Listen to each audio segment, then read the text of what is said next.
বর্তমানে জনপ্রিয় একজন কন্টেন্ট ক্রিয়েটর কাপি ভাই। তাকে নিয়ে আমি যতই গল্প বলি না কেন শেষ হচ্ছে না, মনে হচ্ছে শুরু থেকে শুরু করতেছি।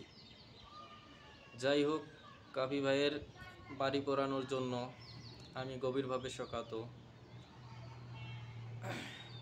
এখন কাপি ভাই যে বাড়িটি পোড়ানোর জন্য যাদেরকে দায়ী করতেছেন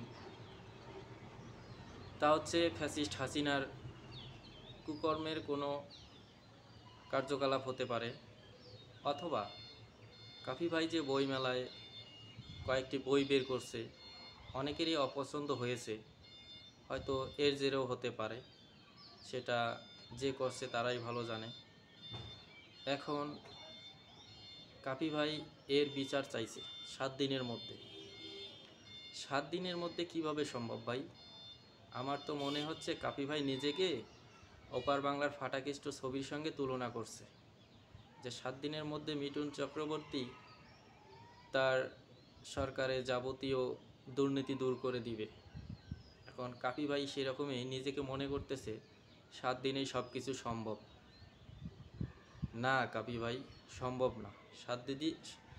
যদি 7 দিনেই সম্ভব হইতো তাহলে ফ্যাসিস্ট হাসিনা সরকারের বিগত 6 মাস থেকে তার কার্যকলাপ এখনও চলছে, বিচার সম্পূর্ণ হয় নাই, হচ্ছেও না। তাহলে আপনি কিভাবে 7 দিনে আপনার বিচার আশা করেন? এবং আপনি বলছেন যে 7 দিনের মধ্যে বিচার যদি সম্পূর্ণ না হয় তাহলে আপনি বিদ্রোহী সরকারের ঘোষণা দেবেন। তো আমার এখানে মনে হচ্ছে আপনি এই যে বিদ্রোহী সরকারের ঘোষণা দেবেন, এখানে আপনার কোনো ইন্ধন আছে, কেউ আপনাকে ইন্ধন দিতেছে।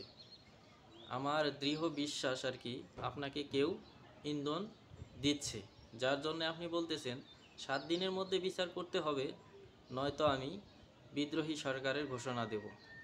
কাপি ভাই, এত সহজ না। এত সহজ যদি হইতো সব কিছু, তাহলে ফ্যাসিস্ট হাসিনার 6 মাস লাগতো না, 6 দিনে বিচার হয়ে যেত। যাই হোক, আপনার এই বিদ্রোহী সরকারের জন্য আমি কখনো আন্দোলন করব না, কখনো লিখব না, কখনো রাস্তায় নামবো না। কে নামবে আর কে নামবে না এটা আমি জানি না, আমি নামবো না ভাই। আপনি হুট করেই বললেন একটা কথা আর হয়ে যাবে সব কিছু, এইটা কখনো সম্ভব না।